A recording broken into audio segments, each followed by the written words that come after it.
Hi everyone. I'm Dudu from Susan's family. Today, I'm going to show you a larger cable sweater. This sweater is divided into the back piece,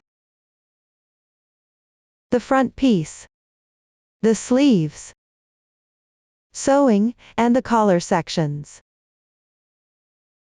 First, we knit the front and back pieces separately. Then we knit the sleeves. After completing them, we sew the corresponding areas of the fabric pieces together. Finally, pick up stitches around the neckline and knit the collar. This garment is available in both women's and men's styles. Each has 2 sizes. The knitting method is almost the same, but the stitch count and row count vary slightly. To begin, start by knitting the back piece. It consists of the hem, the body, and the bust section. Use the alternate cable casting on method. Knit these sections back and forth. Let's first take a look at the chart. It is in a grid format. 1 box in the chart represents 1 stitch. This corresponds to 1 loop when knitting. 4 stitches work together. They also occupy 1 box on the chart. For crossing stitches, the number of boxes occupied matches the number of crossings. When counting the number of stitches per row here, simply count the number of boxes, then match the number of loops on the needle. The numbers on the edges of the chart indicate the row numbers. Odd rows on the chart represent stitches worked on the right side. The chart is read from right to left. Even rows are worked on the wrong side. The chart is read from left to right. Also, opposite stitches need to be worked on the wrong side. Several knit stitches will be applicated, and the chart will mark them all. I won't go into each one individually. Now, please watch me demonstrate the specific knitting method. First, work on the hem area. For convenient viewing, I'll demonstrate using cotton yarn here. The colors are random. For specific yarn, color schemes, and hook sizes, please refer to the detail page of our product and the paper instructions. Let's start by casting on. It will be 1 purl stitch, 1 knit stitch alternately for the beginning chain. Then, knit the single rib stitch pattern. That is, 1 knit stitch, 1 purl stitch alternately in the pattern. After providing an alternate purl and knit cast on. Here's how to knit the single rib stitch. Pay attention, the video mainly demonstrates the method. Refer to the chart for the specific number of stitches and beginning, ending techniques. Also, be mindful of the knit and purl symbols in the video. They may slightly differ from the ones on the chart, but the knitting methods are the same. You can first refer to the video to learn the knitting method, and then match it with the chart for knitting. Now, let's show. First, take the corresponding yarn. Make a slip knot with the yarn. Unless there are no special circumstances, leave about 10 centimeters at the start. This makes it convenient to weave in the ends later. Hold a straight needle in your left hand, or one end of a circular needle. Insert into the loop, slightly tighten it. This is the first stitch. Hold the other straight needle with your right hand in a pen grip manner, or the other end of the circular needle. Wrap the yarn around your pinky finger once.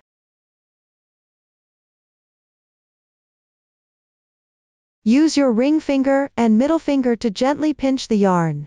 Place this strand of yarn between your index finger and middle finger. This is the basic posture for knitting.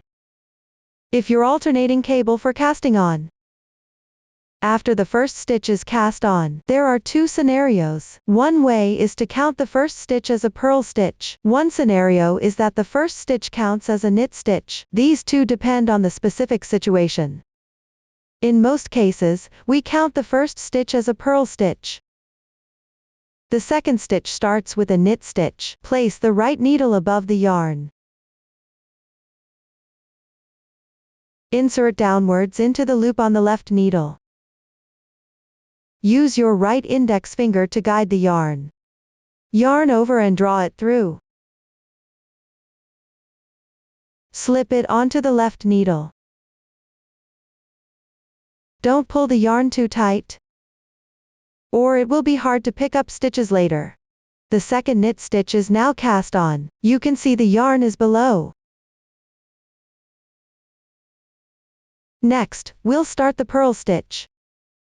Place the right needle underneath the yarn. Pass it through between these two loops from bottom to top.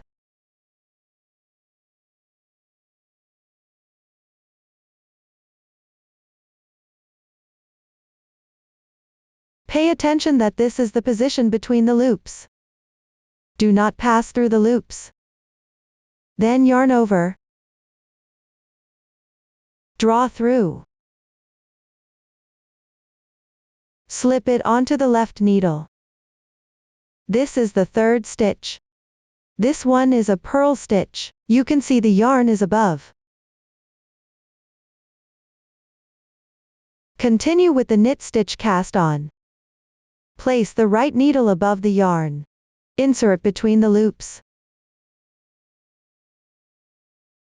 Yarn over and draw through.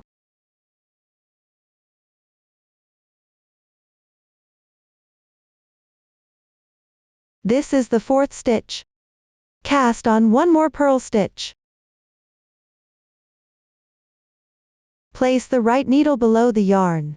Insert between the loops. Yarn over and draw through.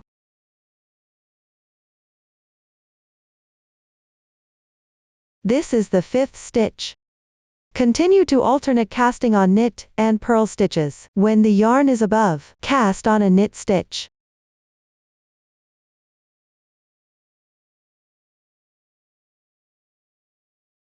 When the yarn is below, cast on a purl stitch.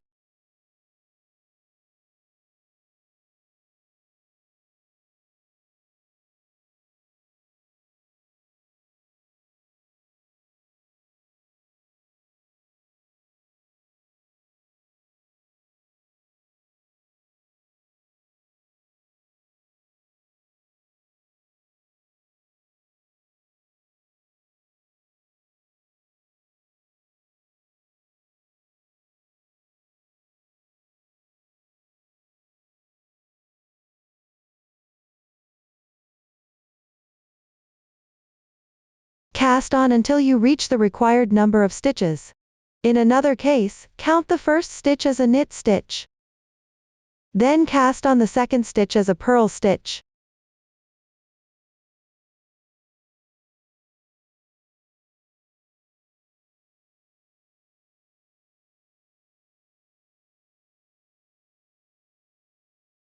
After that, just alternate between knit and purl stitches.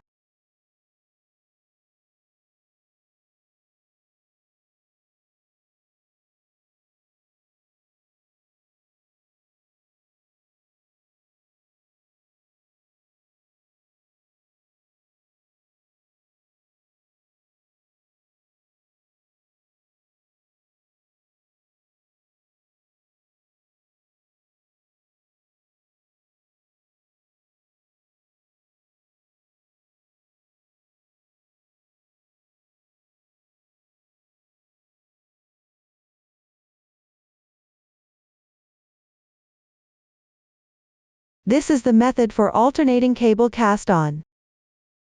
When we cast on, if the chart does not specify whether the first stitch is counted as a purl or a knit stitch, we can determine it based on the pattern chart. Read the chart from left to right. For example, the first stitch on the left side here is a knit stitch, so count the first cast on stitch as a knit stitch. The second stitch is a purl stitch, then cast on the second stitch as a purl stitch.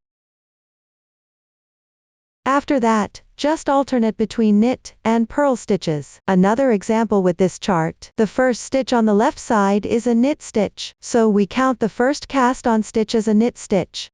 The second stitch is also a knit stitch, so cast on one knit stitch. The third stitch is a purl stitch, so cast on one purl stitch. Then alternate between knit and purl stitches after that. We can also take a look at the texture after casting on. The ones further back indicate that the last cast on was a purl stitch.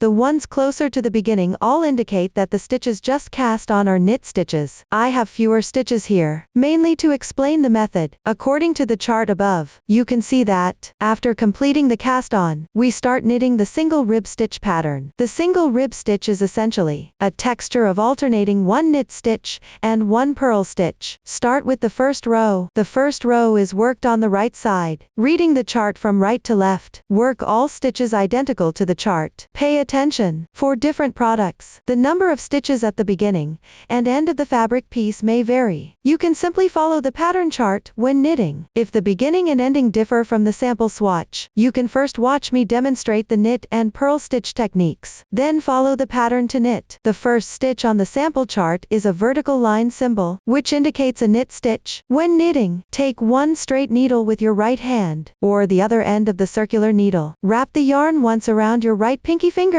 Hold the yarn gently with your ring finger and middle finger. Place the yarn between your middle finger and index finger. Before knitting the stitch, make sure the yarn is below the right needle, that's at the back. Then insert the right needle from left to right, into the first loop. Pay attention, it's not between two loops. Yarn over and draw through. At the same time, release the loop from the left needle. That completes one knit stitch. The second stitch is represented by a horizontal symbol, which means a purl stitch. Note, when alternating between knit and purl stitches, make sure to place the yarn in the corresponding position before stitching. Therefore, before making a purl stitch, first, bring the yarn to the front, then make a purl stitch. Insert the right needle from right to left, into the loop. Yarn over and draw through. At the same time, release the loop from the left needle. That completes one purl stitch. The third stitch is a knit stitch again. Before making a knit stitch, make sure to bring the yarn to the back first. Then insert the needle from left to right through the loop. Yarn over and draw through. That completes another knit stitch. You can notice that, after completing the knit stitch, on the side facing you, a braid-like texture forms below.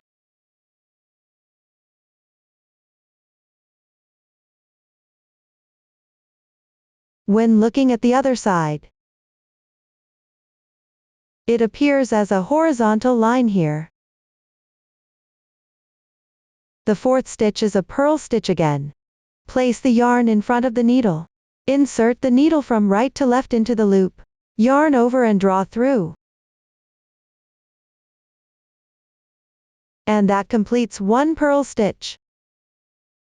You can see that, after finishing the purl stitch, on the side facing you, there is a horizontal line below the loop. When looking from the back, below the loop, there will be a braid.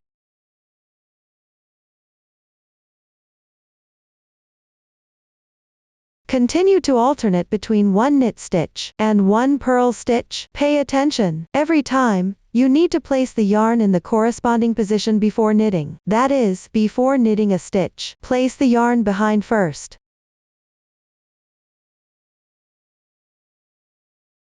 Before purling a stitch, place the yarn in front first.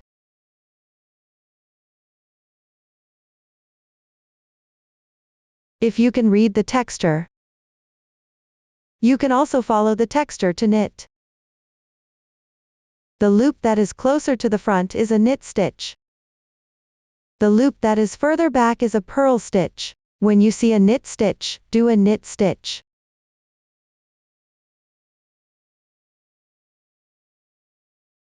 When you see a purl stitch, do a purl stitch.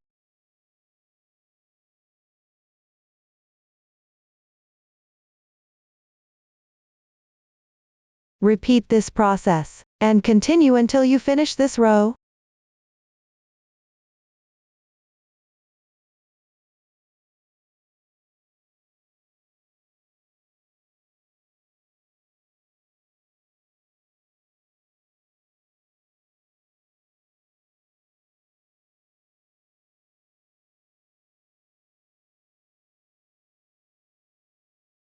The edge stitch should be knitted according to the chart.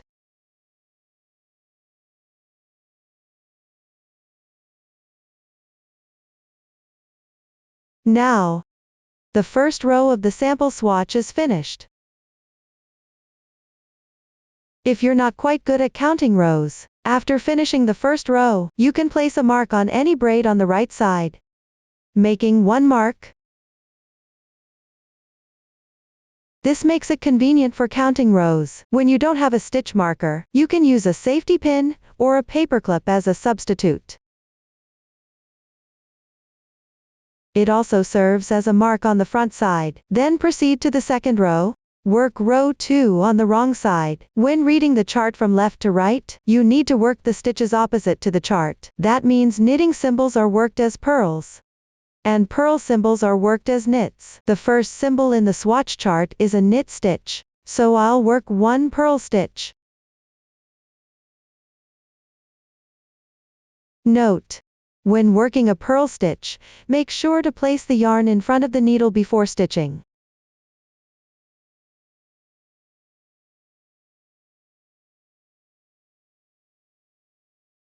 Then comes a purl symbol, so I'll work one knit stitch.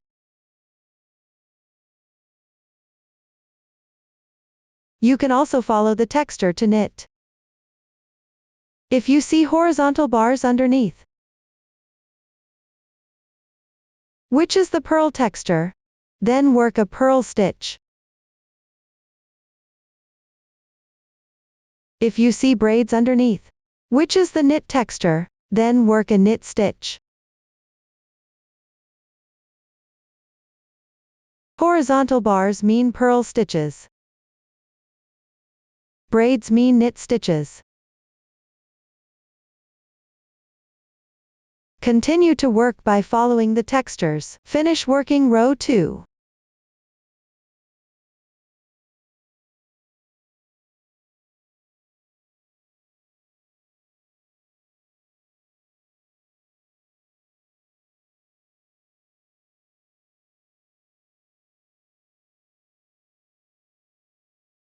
The texture of the edge stitch might not be clear. Refer to the chart instruction to knit.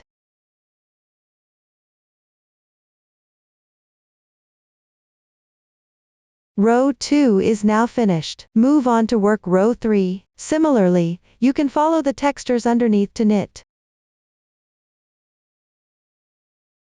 If the texture of the first stitch isn't distinct, refer to the pattern to knit. Then continue knitting the same stitch pattern as the texture below. Horizontal line, work a purl stitch. Braid, work a knit stitch. Continue to finish this row.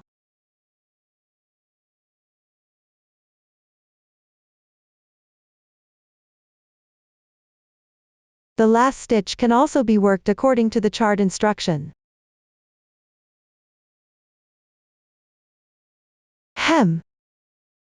For each subsequent row, regardless of the right side or wrong side, you can work according to the textures underneath. If you see horizontal lines below, then work a purl stitch. If you see a braid below, then work a knit stitch. This is the method for single rib stitch knitting. A few rows of single rib stitch have been knitted on this swatch here. We can count the number of rows. On the right side, the loop at the stitch marker is formed by the cast on.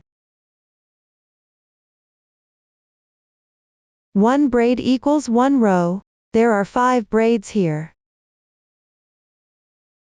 plus the loops on the needle. That also counts as 1 row. Therefore, we have knitted a total of 6 rows here. This is the way to count rows in single rib stitch. With that, the explanation of hem knitting is done.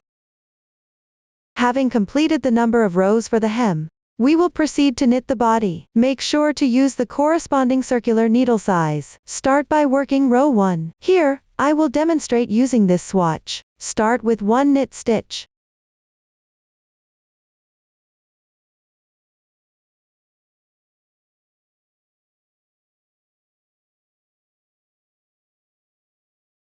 Then comes the spo, short for spo. With the right needle, start as if to knit. Pick up the first stitch on the left needle. Then work 1 knit stitch.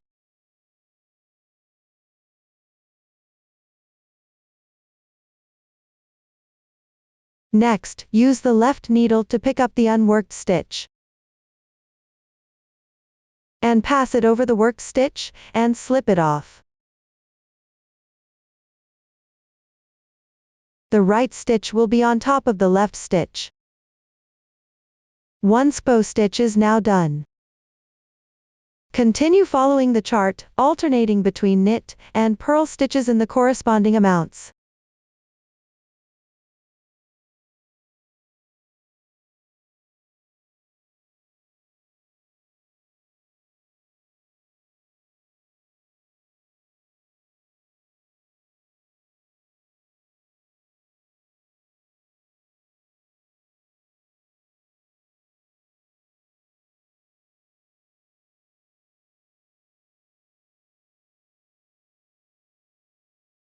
Next, when you encounter a K1 TBL stitch symbol on the chart, insert your needle into the back leg of the next loop, and work 1 knit stitch.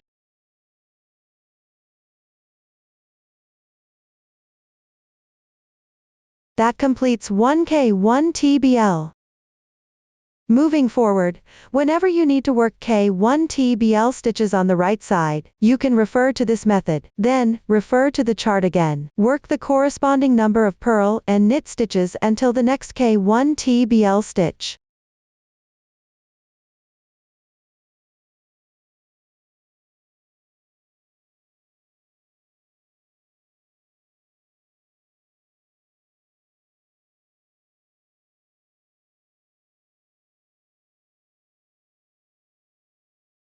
Here, we've reached just before the twisted knit stitch. Work 1 K1 TBL stitch.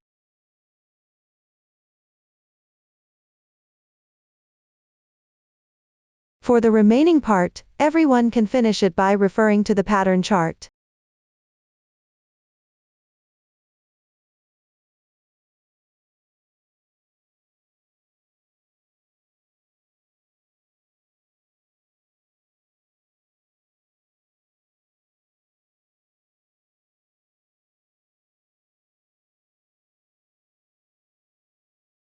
After finishing the last stitch, the first row is complete. Now, move on to the second row. We will work this row on the wrong side.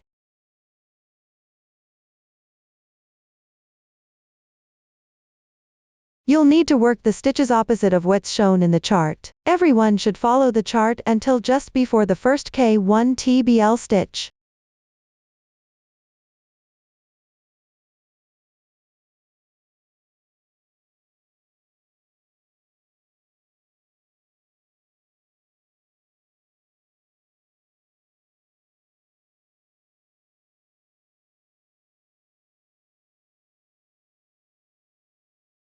The sample swatch has reached the corresponding position. Next, you'll encounter a K1 TBL stitch. Since we're working on the wrong side, then you need to work a K1 TBL purl stitch. Insert the right needle into the strand behind the loop and work 1 purl stitch.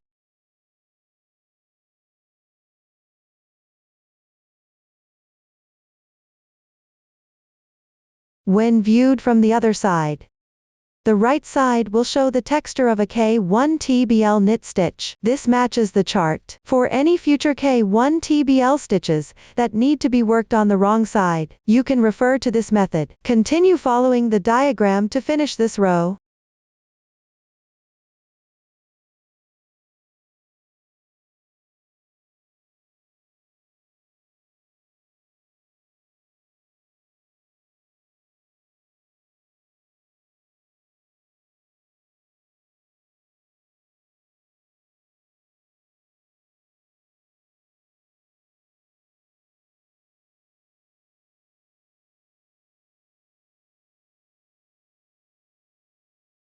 This completes the second row. Next, work the third row. This row requires working a crossing stitch pattern. Start by referring to the chart. Knit until you reach the position of the 3/3 LC.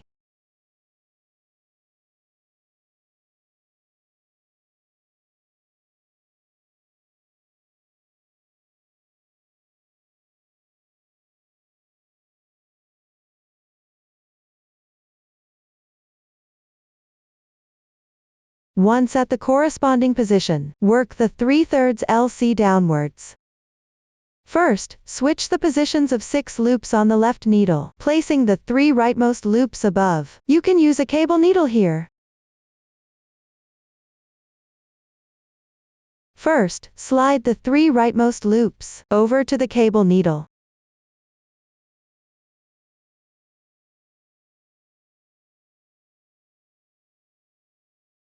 And place it in front. Then pick up the 3 loops on the left needle, and knit them individually.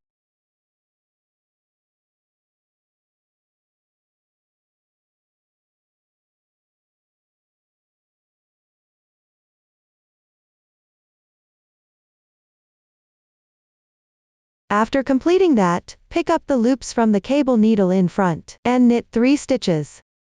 Mindful, don't twist the loops on the cable needle.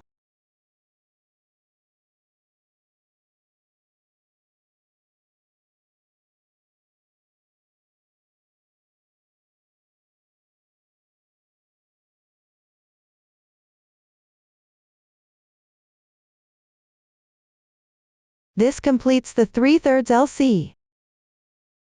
You can see the 3 right side loops are now resting above the 3 left side loops. Continue to match up your knitting.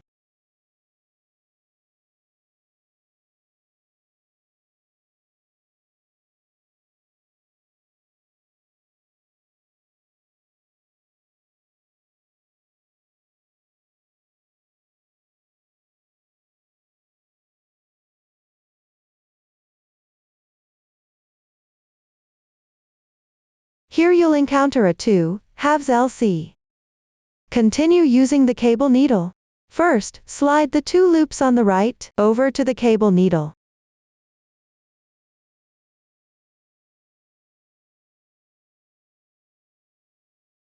And place it in front. Then pick up the 2 loops on the left needle, and knit them individually.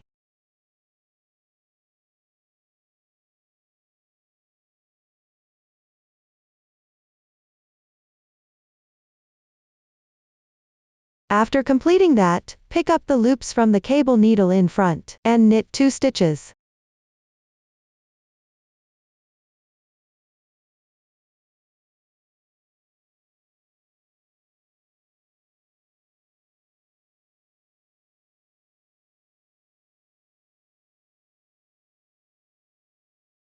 This completes the 2/2 LC.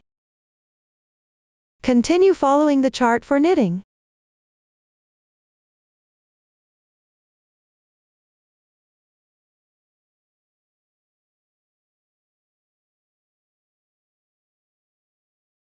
The number of knit stitches here varies depending on the size. Refer to the chart for the exact stitch count.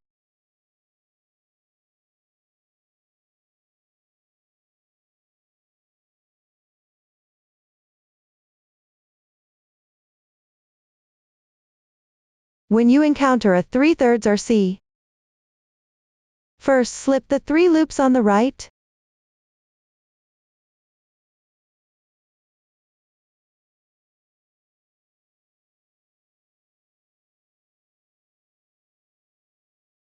onto the cable needle and place it behind.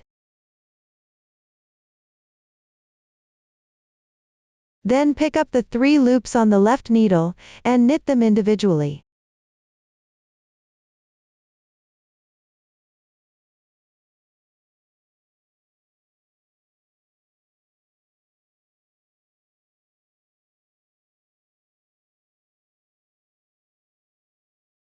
After completing that, pick up the loops from the cable needle in back, and knit 3 stitches. Pay attention, don't twist the loops on the cable needle.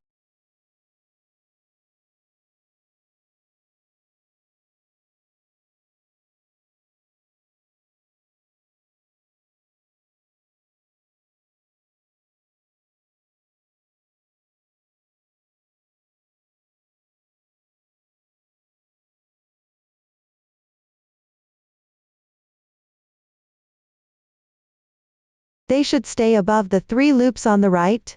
This completes the 3/3 RC. For the rest, everyone can continue following the chart to knit. Complete this row.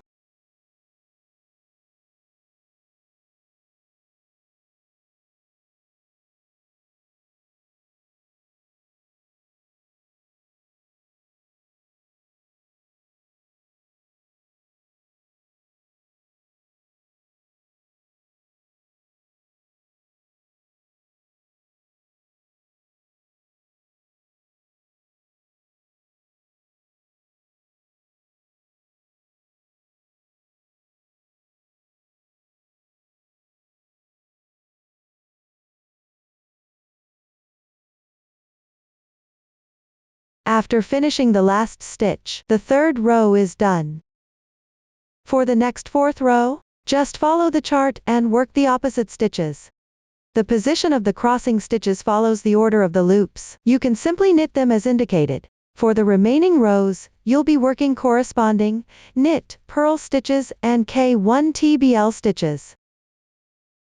Work the crossing stitches at their respective positions. Pay attention to the direction of the crossing stitches, and the stitch count. Everyone refer to the chart. Keep knitting until you finish the last row. That completes the explanation for the body section. Next, I'll explain how to join yarn. Take the new yarn. Tie it in a knot with the original yarn.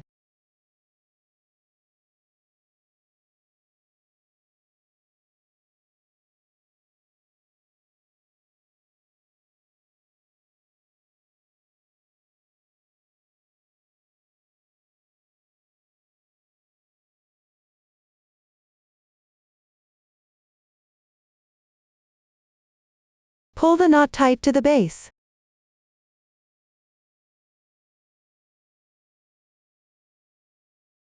This way, the yarn is joined. Then, hang the new yarn, and continue with the corresponding stitch techniques.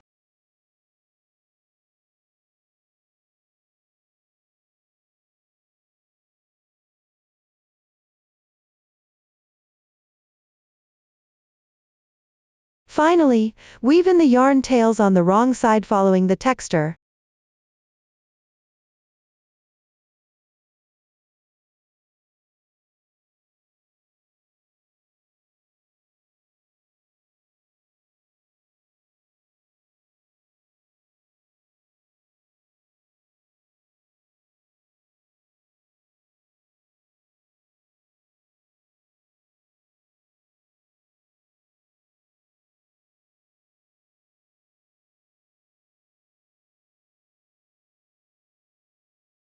For future instances where you need to join yarn, you can refer to the method explained here.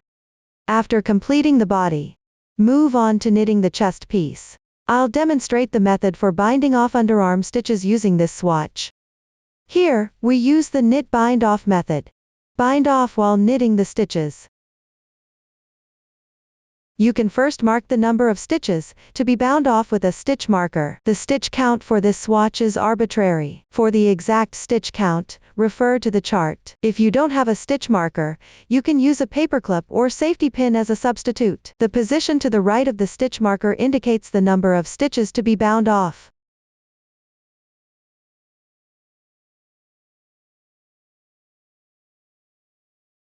Knit the next 2 knit stitches.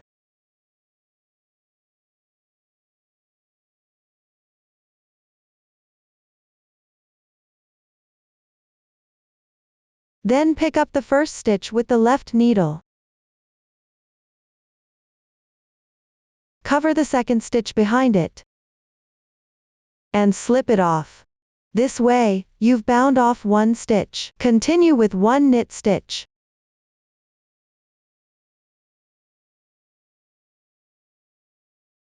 Then bind off another stitch.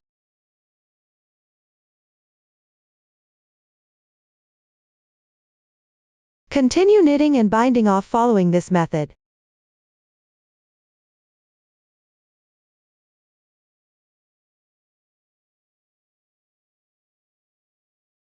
Once you've bound off all the stitches to the right of the stitch marker, there will be 1 loop left on the right needle. This is the last stitch in the bind off process. You need to bind off this stitch as well.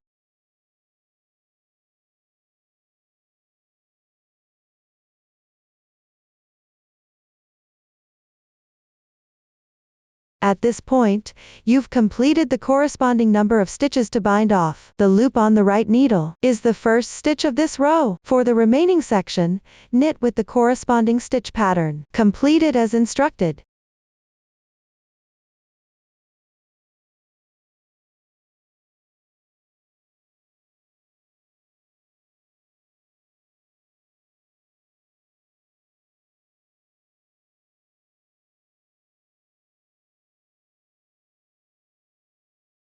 This completes the first row. You also need to bind off at the beginning of the second row. On the wrong side, you should knit and bind off purl stitches simultaneously. You can mark the stitch count beforehand as well.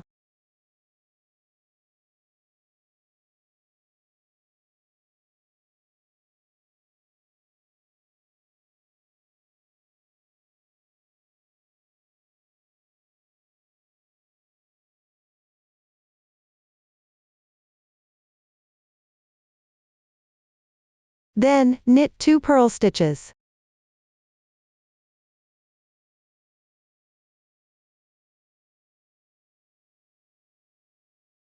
Bind off 1 stitch.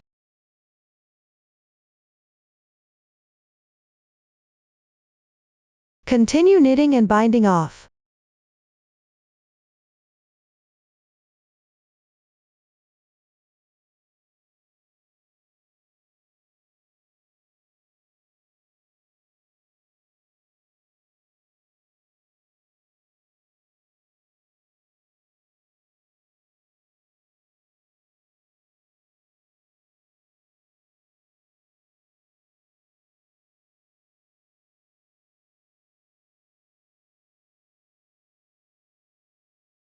Similarly, this is the last stitch of the bind off process.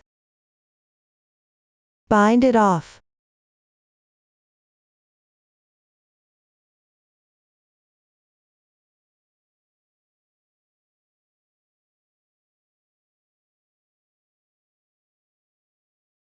For the rest, follow the corresponding chart for knitting. This concludes the method for binding off underarm stitches. Now continue with the third row. Start with 1 knit stitch.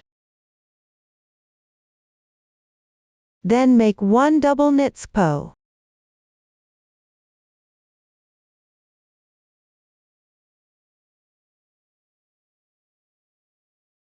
For the middle section, follow the corresponding pattern chart. Keep knitting until there are 3 stitches remaining.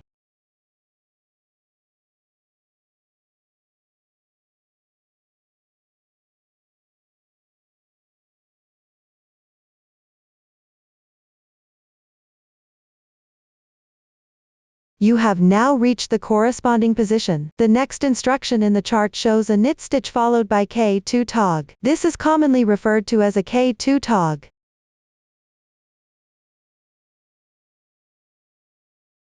Insert the right needle from left to right through both of these loops. Knit 1 stitch.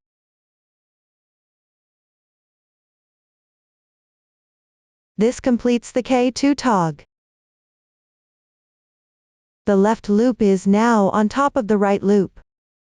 Whenever you encounter a K2 tog on the right side in future steps, you can refer to this demonstration. This completes the third row.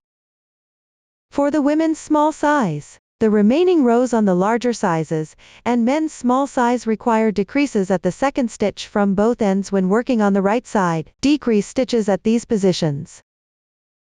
Continue with the middle section by following the corresponding pattern. The stitch techniques for decreasing on both sides have been demonstrated before. Please refer to the charts directly to finish the remaining part of the front panel. Pay attention, for the men's large size, you may also encounter decreases on the wrong side. Below, I will demonstrate the method for decreasing on the wrong side using this sample swatch. Start by working 1 purl stitch.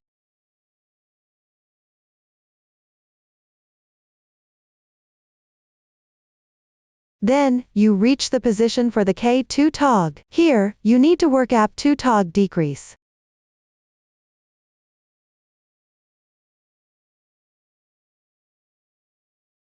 Purl 1 purl stitch.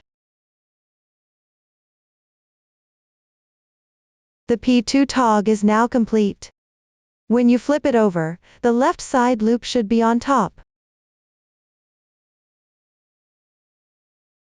On the right side, this creates the texture of a K2 tog. It matches the chart. Continue working according to the chart until you reach the end, leaving 3 stitches.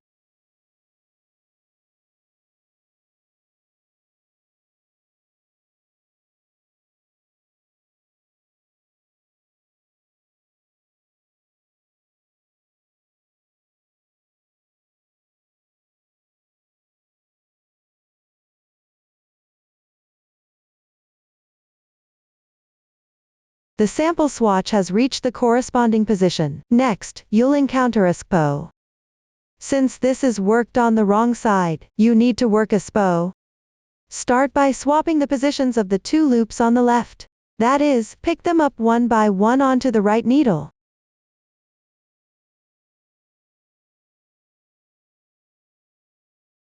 Then pick up the next stitch on the left needle from the front. Hold the bottom of it. Release the loop from the right needle.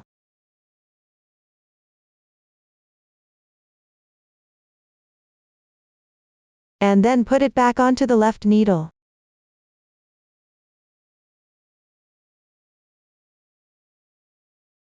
Now the positions have been swapped. Next, insert the right needle from right to left through these 2 loops. Work 1 purl stitch.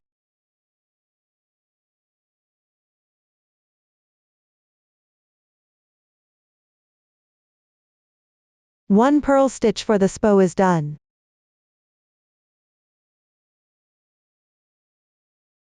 When you flip it over,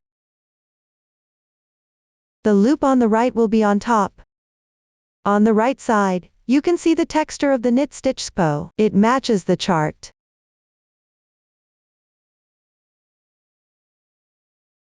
Finally, work 1 purl stitch. For future reference, when working decreases on the wrong side for larger men's sizes, you can refer to this demonstration. In the last row, you need to bind off stitches. Everyone can finish using the method of binding off with the right side stitch.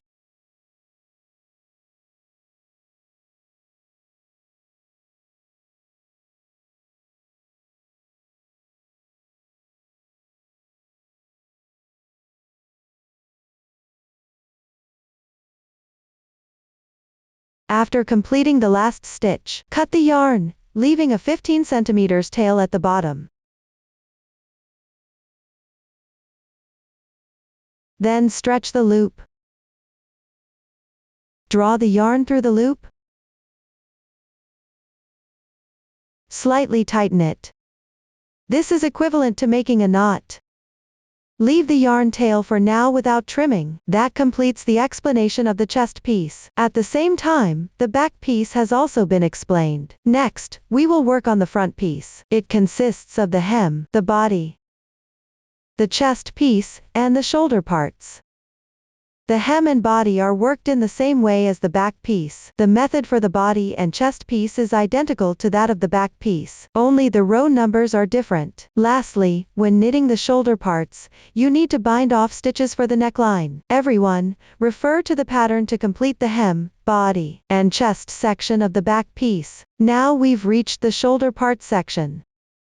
During this process, you'll need to finish off stitches to form the neck opening. The method used here is the same as the one for binding off underarm stitches, just the stitch count is different. At the same time, start by knitting one side of the shoulder parts. During this, decrease stitches on the inner side. After completing it, end by binding off the remaining stitches. Then join the yarn again and bind off the remaining few stitches. Next, knit the other side of the shoulder parts. Similarly, you'll need to decrease stitches on the inner side. Finally, end by binding off the stitches. Below is a method for decreasing stitches at the neckline. You can learn it first. Then refer to the chart to knit. Now, let's learn a more commonly used method for neckline decrease. That is, decreasing stitches by knitting and binding off, thus forming the desired arc. Suppose this is the front neckline. Therefore, this side is the left shoulder. This side is the right shoulder. Sometimes, the shoulders require yarn over short rows. There are no yarn over short rows here. We will only explain the neckline decrease. Let's start with the left shoulder. This chart has fewer stitches. The main focus is on explaining the method. First, knit the first row of the neckline. Here, you just knit 13 knit stitches first. If there are more stitches, you can use stitch markers first. Separate these stitches and then continue knitting. I have already finished the first row, the remaining loops are paused for now. Then, knit the second row. The second row is worked on the wrong side. You can see that this row starts with binding off 3 stitches in a row. If there are more consecutive bound off stitches, we can separate them with stitch markers first.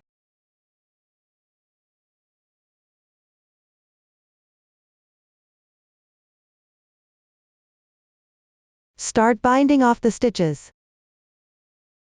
You can begin with 1 slip stitch first, then knit 1 purl stitch.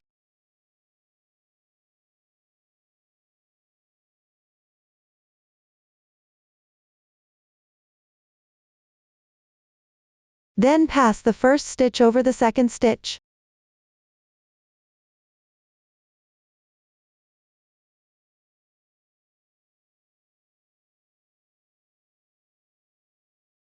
That's how you bind off 1 stitch. Continue with 1 more purl stitch.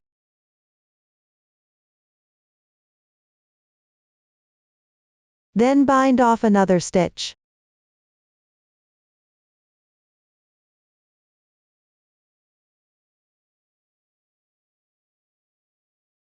When there are no special instructions on the wrong side, you simply purl and bind off at the same time. There is 1 stitch remaining to the right of the marker, which is the 3rd stitch loop. We need to bind off this stitch.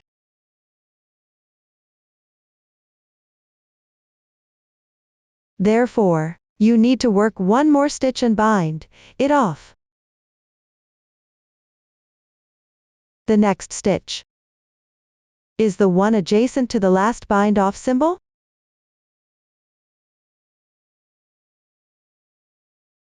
Here, we simply work a purl stitch. Note: since different motifs may have different stitch techniques, you should refer to the pattern chart for this stitch.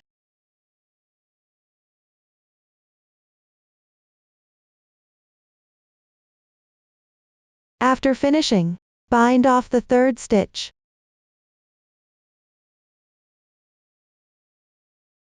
This way, the 3 stitches on the chart have now been bound off. Continue knitting while following the chart. Pay attention, the next step should start from the 2nd stitch beside the bind off symbol. Before starting, slightly tighten this loop to prevent any noticeable holes.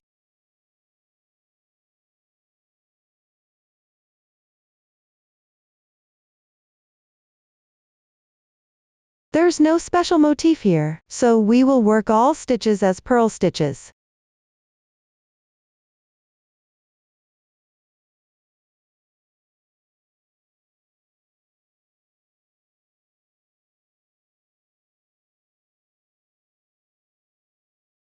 Now, we've finished explaining row 2. Next, work row 3. Refer to the chart and knit all stitches in this row.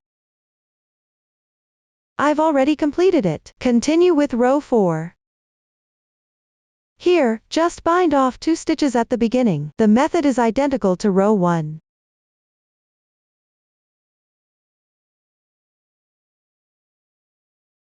Start with 1 slip stitch. Then work 1 purl stitch. Bind off 1 stitch.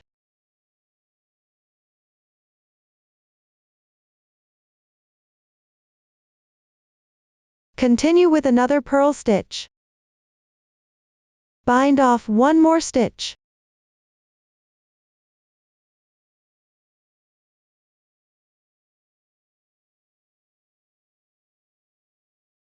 Slightly tighten the loops. Then continue to purl all stitches, and finish row 5 as well.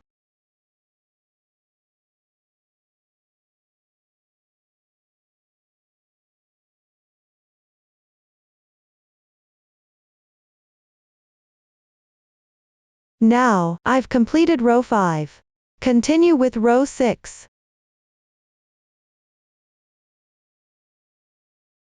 At the beginning of this row, just bind off one stitch. The method is identical to binding off the first stitch in row 1.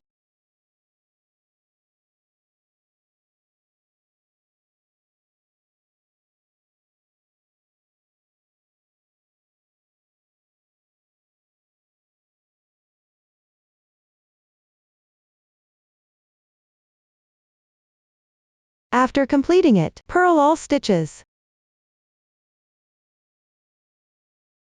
For the remaining rows 7 and 9,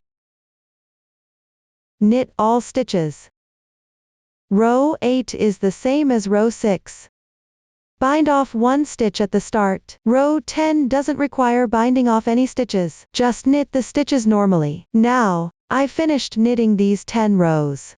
In the end, there should be 6 stitches left.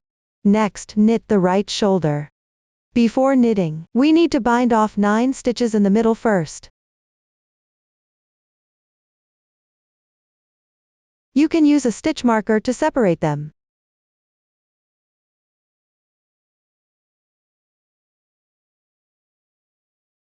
Pick up the new yarn. Make a slip knot with the yarn. Slightly tighten the small loop.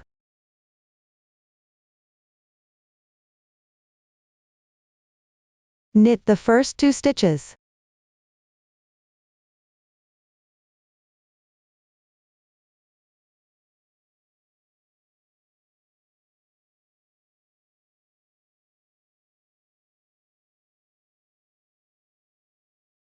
Then bind off one stitch. Knit one stitch. And bind off one stitch.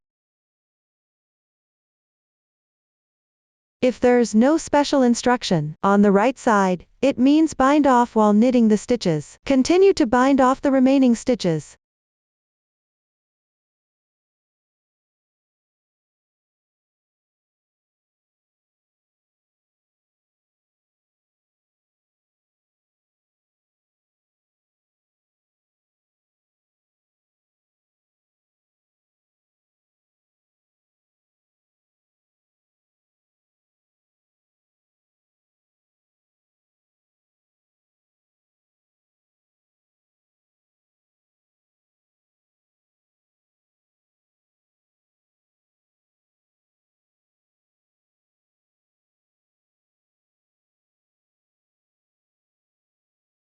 Remember, similarly, pay attention when binding off the last loop. This stitch you're working on is the first stitch to the left of the bind off symbol. You need to refer to the pattern and work the appropriate stitch. Here, we'll continue with knit stitches and bind off.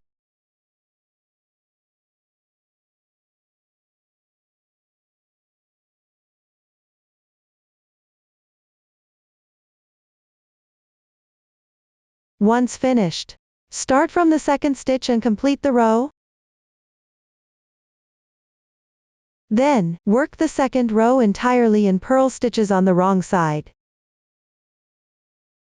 Now I've finished the second row, and we'll continue with the third row. At the beginning, bind off 3 stitches consecutively.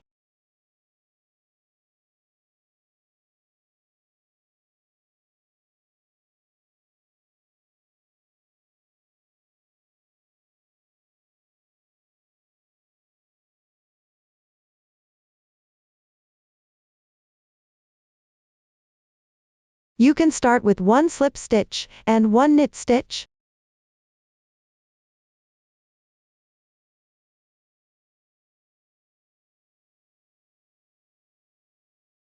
Then bind off 1 stitch. Continue knitting and binding off stitches.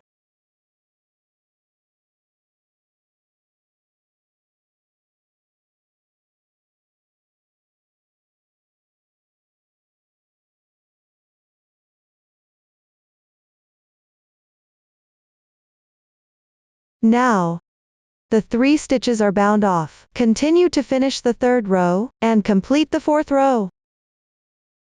Now I've finished the 4th row. At the beginning of the 5th row, you need to bind off 2 stitches. The method of binding off these 2 stitches is identical to the first 2 stitches of the 3rd row.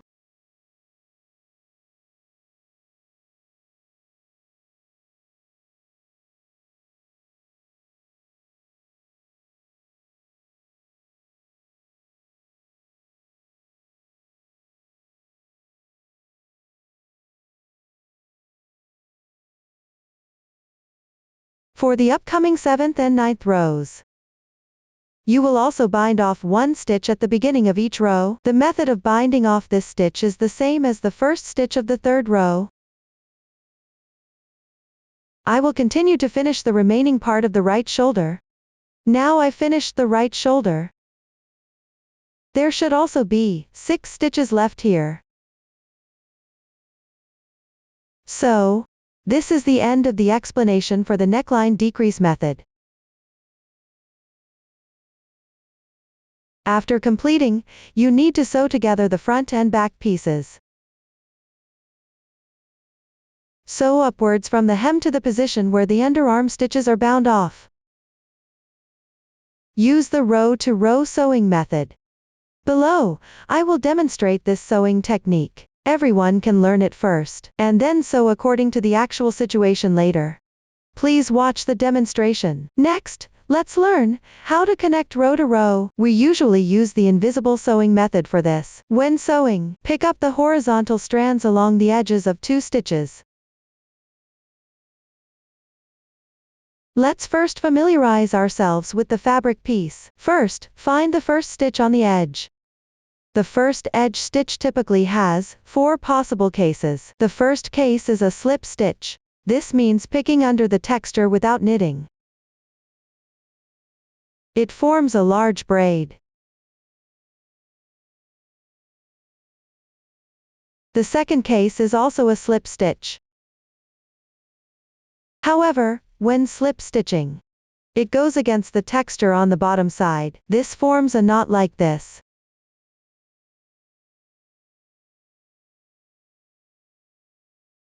The third case involves knitting every row. Usually, you knit on the right side, and purl on the wrong side. This creates small braids like these.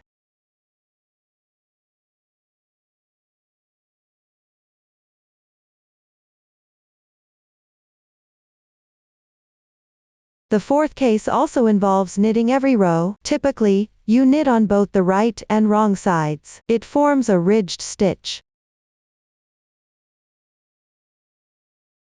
The first stitch on the left is the second stitch.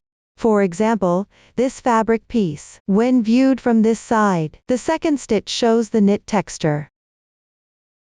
When viewed from the other side, the second stitch shows the purl texture. Whether the second stitch shows the knit texture or the purl texture, you can see that all the loops are facing forward.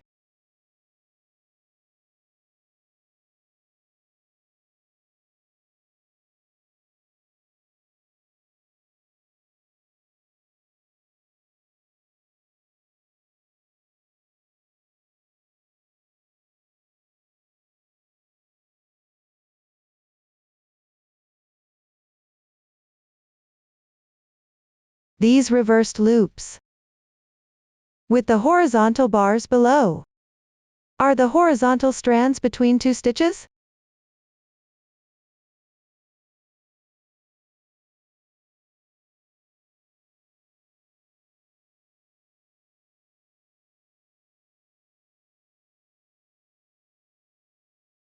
It's the same on this side. This is a reversed loop. This line here is the horizontal strand between two stitches.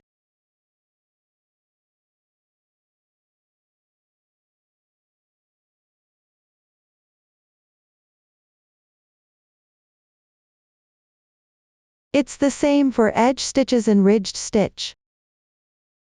This one here is the second stitch.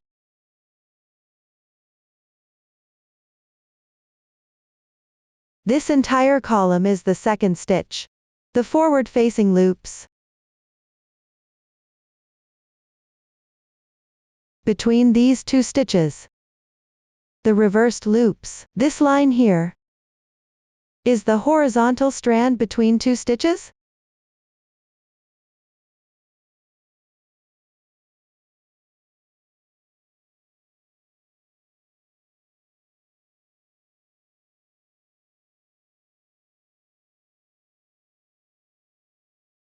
On the edge, it's slip stitches. Similarly,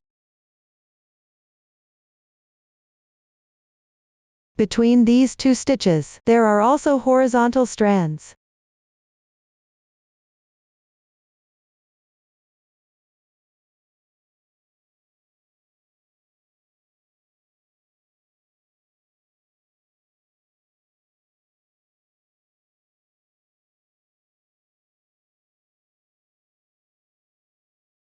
No matter which type, a carried strand roughly corresponds to one row. Before sewing, you can first weave in the yarn tail on the wrong side for a few stitches, then tie a knot to secure it. I won't weave in here for demonstration purposes. For invisible sewing, you alternate between the two fabric pieces each time. Pick up the horizontal strands along the edges of the two stitches and sew them together. Pick up 1 to 2 strands each time. Pay attention. If the two pieces have identical row counts, you can sew them together evenly. This means picking up the same amount of carried strands each time.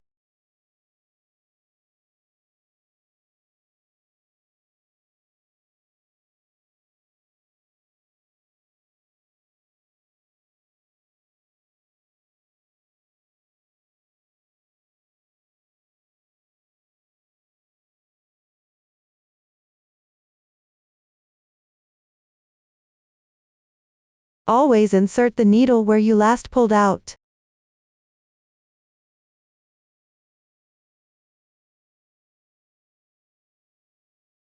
To pick up the horizontal strand. Here, I'm picking up 1 strand each time.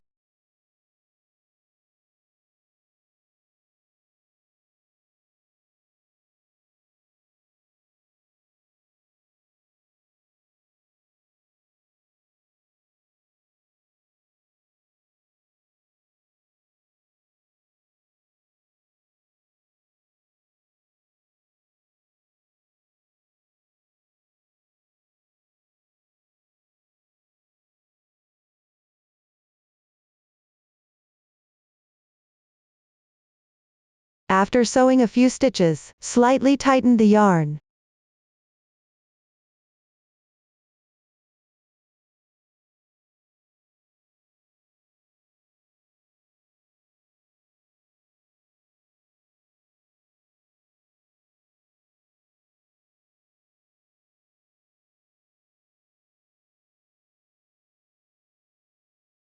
If the two pieces have different row counts, but you want to sew them together evenly, you can pick up more strands on the side, with more rows. For example, generally, you pick up 1 strand each time.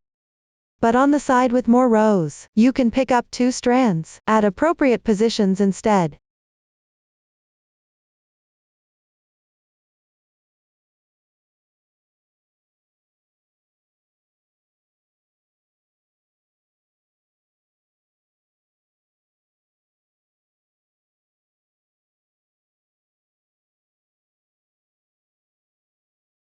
In this case, the two pieces have identical row counts. I'll continue and finish the sewing.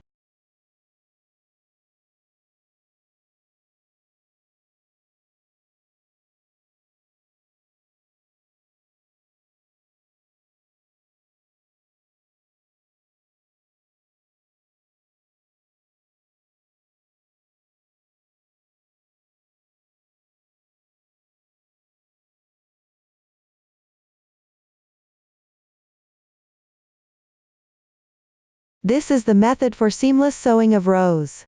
That concludes the explanation of how to sew the front and back pieces together. Next, let's talk about the sleeves. There are two of them, the left sleeve and the right sleeve. The left and right here refer to the sides when the garment is actually worn. A single sleeve is divided into the cuff edge, the sleeve body, and the sleeve cap. The knitting method is similar to that of the front and back pieces. The cuff edge is started with an alternating cable method. Single rib stitch pattern is knitted back and forth. Pay attention that the first and last stitches are both knit stitches. After that, you need to increase stitches for the sleeve body. In the middle, follow the chart to alternate between knit and purl stitches, as well as K1 TBL stitches and crossing patterns. Lastly, knit the sleeve cap.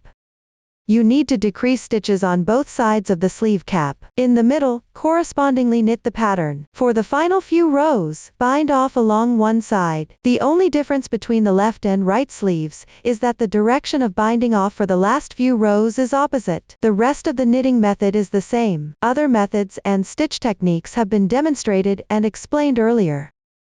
Below, I will demonstrate the method of increasing stitches using a small sample. You can learn it first, and then refer to the chart for knitting later. Now, let's show. There are two cases for our LI stitches. Increasing on a knit stitch or on a purl stitch. In actual knitting, knit according to the texture of the fabric. Here, I will demonstrate how to do our LI on a knit stitch texture first. Pick up the strand on the right side of the V-shaped loop from the left side below.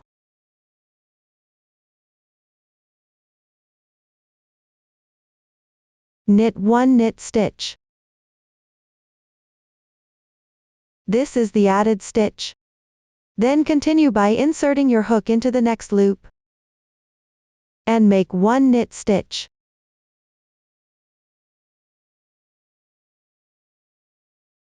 That completes the RLI on a knit stitch. You can refer to this method whenever you need to do RLI on a knit stitch in the future.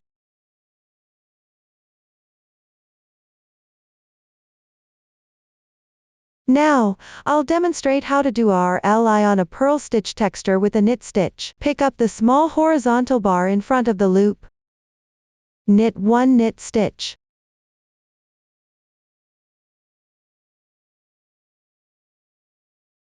Then pick up the next loop and make another knit stitch.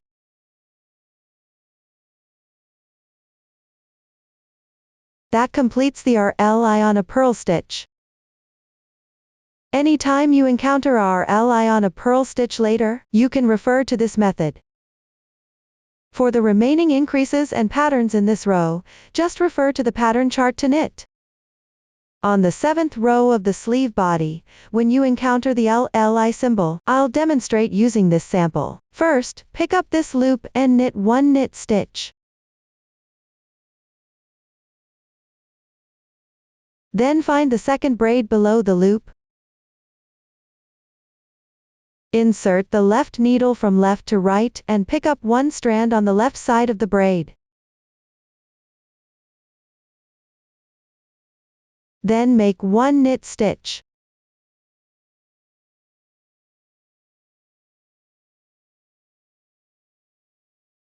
This stitch on the left is the added stitch.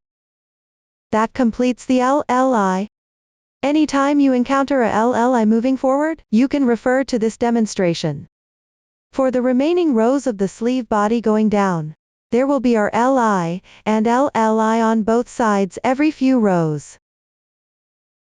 The added stitches on both sides correspond to the second stitch at the beginning and end of each row. The middle section is for pattern stitching.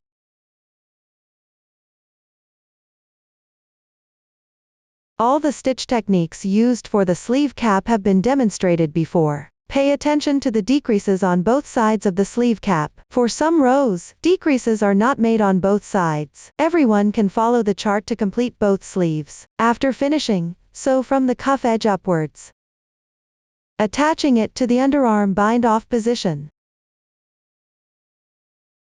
Here, use the same method of sewing row by row. Sew it to both the front and back pieces respectively. The fabric of the sleeve is slightly higher on one side and slightly lower on the other side. Match the higher side with the edge of the back piece. The other side matches with the front piece. Then also use the method of sewing row by row to sew together. This method has been demonstrated before.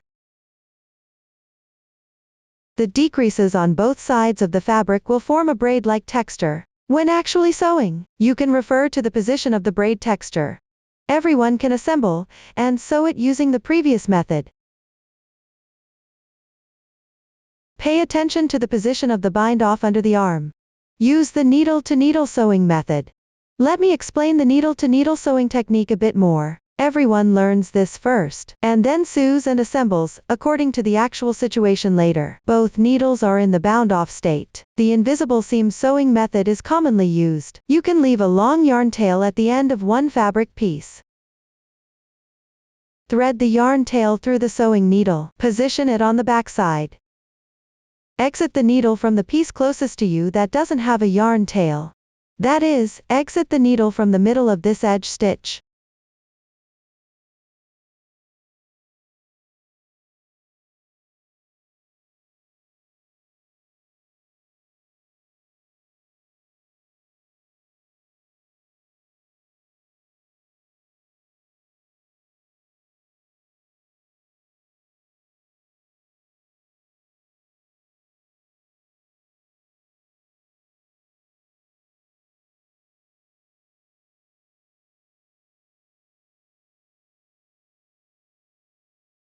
Then each time, pick up the braid-like texture from the front piece. Pick up the V shape.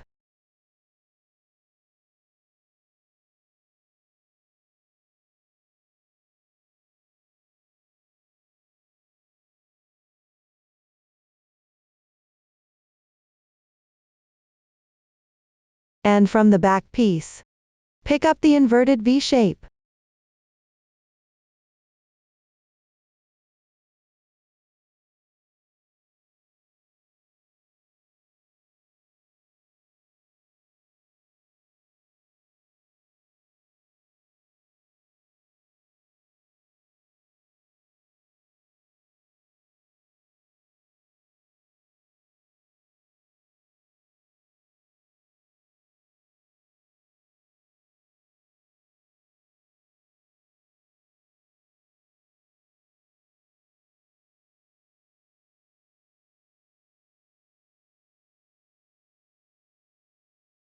After sewing a few stitches, you can take a look. The sewing position forms a braid-like texture. If you tighten it,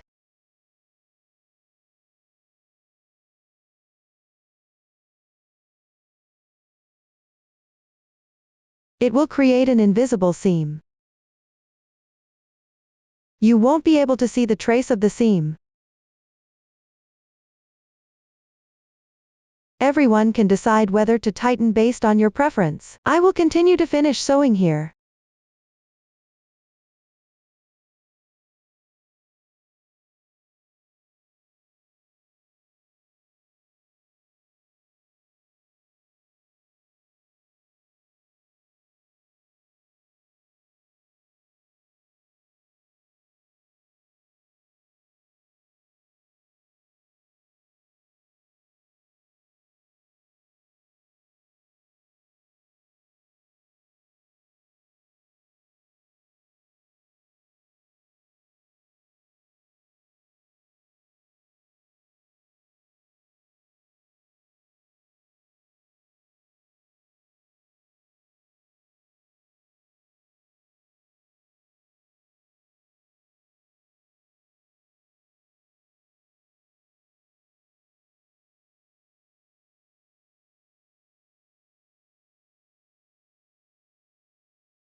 That's how you sew it. That concludes the explanation for the sleeves. Next, we'll discuss the collar. First, refer to the structural diagram on the front and back pieces, as well as the sleeves. Pick up stitches separately. After picking up the corresponding number of stitches, knit in a circle. Finally, finish off by binding off. When picking up stitches here, you can first divide the corresponding area evenly according to the stitch count. Then pick up stitches in the chain spaces below the edge. There is no fixed requirement for the insertion position, as long as the fabric lays flat and looks nice after you're done. Below, I'll provide a method for picking up stitches on the neckline for your reference. The video mainly demonstrates this method. The fabric may be slightly different, but the method is the same. Everyone can learn it first, and then pick up stitches according to the actual situation later. Now, let's show. Start by picking and knitting the first round. I'll demonstrate with this small sample. We begin picking up stitches from the back piece. You can see that the back piece is usually divided into 3 sections: the 2 sides and the middle section. Before picking up stitches, you can first divide according to the requirements on the chart the total number of stitches to pick up on the back piece among these 3 sections. Usually, the middle part is picked up stitch by stitch in sequence. The remaining stitches can be evenly divided between the 2 sides. For example, if I need to pick up a total of 21 stitches on this back piece, I pick up 11 stitches in the middle one by one. These 11 stitches are usually the number of stitches for in the middle. Then you can pick up 5 stitches evenly on each of the 2 sides. For this round of picking up stitches, knit all stitches. For edges like these, you just pick up a few strands along the edge. Pay attention to keeping them roughly even.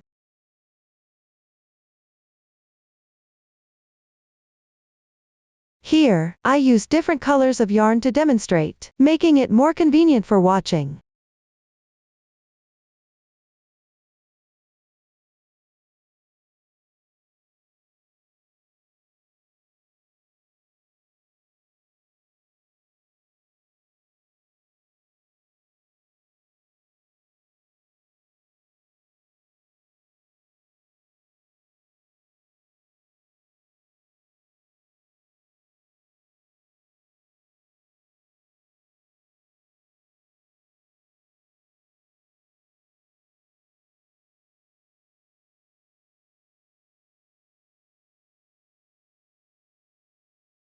After picking up the side stitches, pick up 11 stitches in the middle, matching them one by one.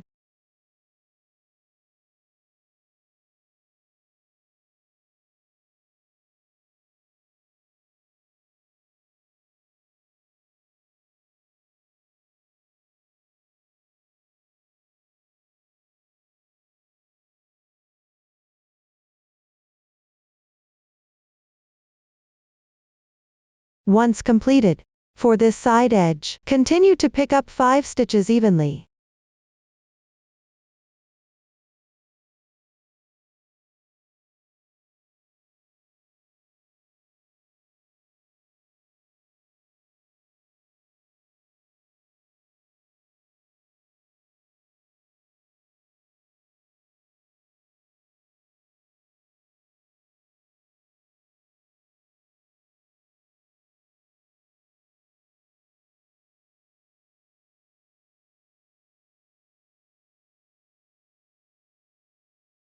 After completing it, when you reach the front piece position, distribute the total number of stitches picked up on the front piece equally across these 3 sections. For example, if I need to pick up a total of 39 stitches on this front piece, in the middle here, I cast off 7 stitches. Therefore, I picked up 16 stitches on each side. Just roughly distribute them evenly.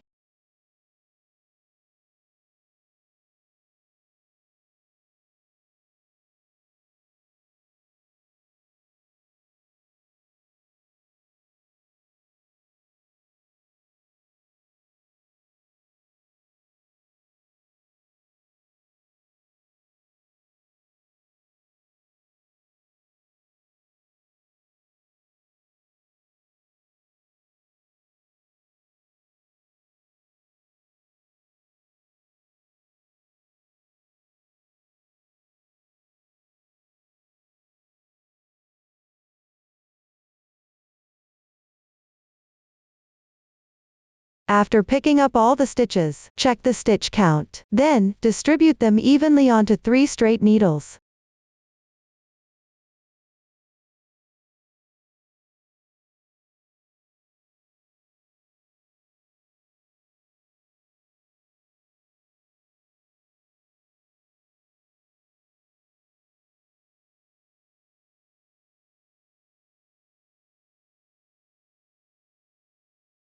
That concludes the explanation for picking up stitches in the first round. After completing the pickup of stitches, note that in the second round, knit 1 full circle of purl stitches. Starting from the third round, begin knitting the single rib pattern with 1 knit stitch and 1 purl stitch. Here's another method for knitting a single rib pattern in the round and binding off. Everyone can learn it first. Then later, combine it with actual situations while knitting. Now, let's show. Continue knitting the second round. Starting from this round, you need to knit the single rib pattern. That is, alternately knit 1 stitch and purl 1 stitch. Whether the first stitch should be knitted or purled depends on the chart. According to the chart, knit the first stitch slightly tighter.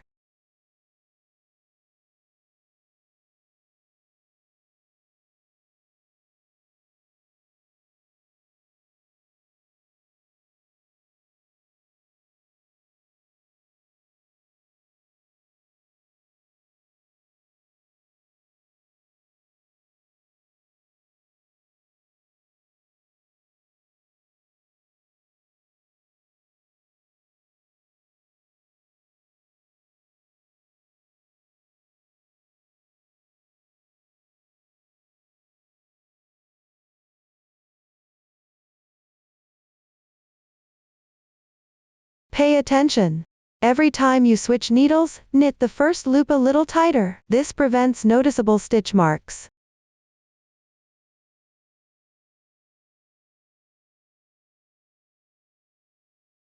Continue knitting alternately between knit and purl stitches. Finish this round. That is, finish knitting the loops on the third needle.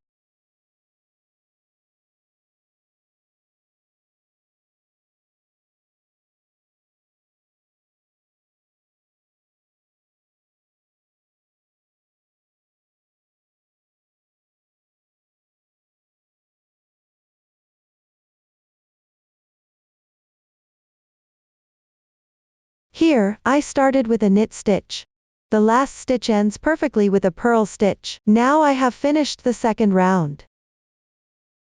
Starting from the third round, for every subsequent round, you can knit single rib based on the texture below. That is, if you see a braid below, knit a stitch.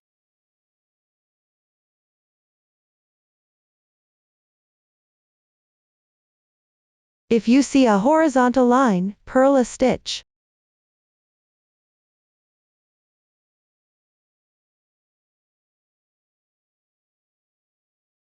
Braid means knit stitch. Horizontal line means purl stitch.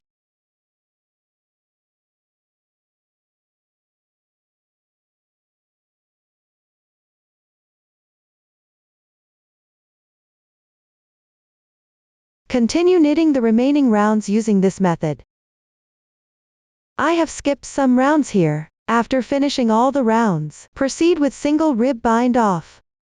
First, knit 2 stitches in the opposite stitch pattern to the texture below. Here, the first stitch below is a braid. The second stitch below is a horizontal line. So, start by purling 1 stitch, then knit 1 stitch.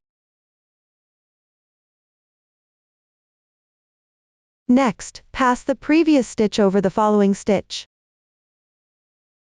This way, you've bound off 1 stitch. Continue knitting 1 stitch in the opposite stitch pattern to the texture below. Here it's a braid. You should knit a purl stitch. Before knitting, pinch the bottom of the yarn loop on the right needle with your left hand. Take the needle out. Place it under the yarn, then reinsert it back into the loop. Then purl the stitch. Pass the previous stitch over the following stitch.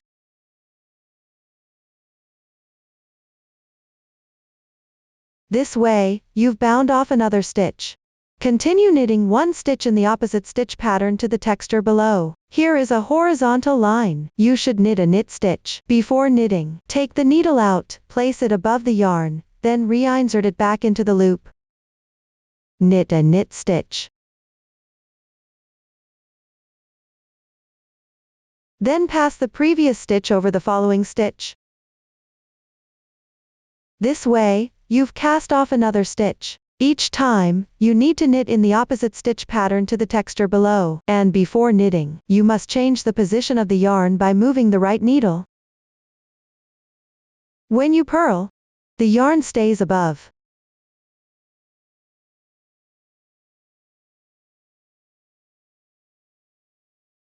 When you knit, the yarn stays below.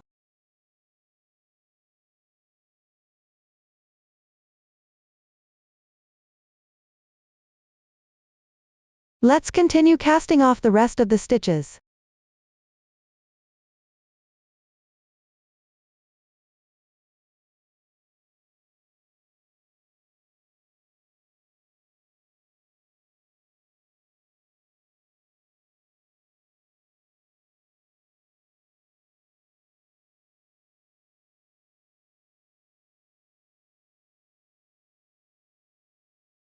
When there is one loop left, leave the yarn tail slightly longer.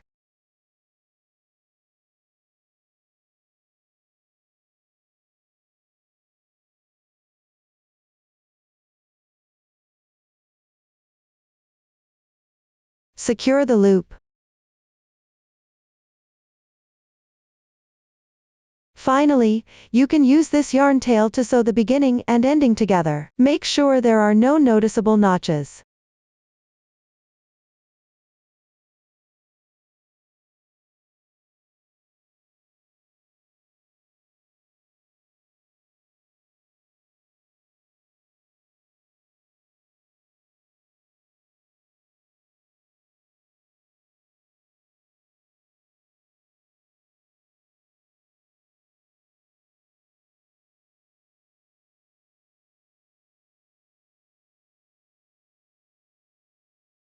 That concludes the collar.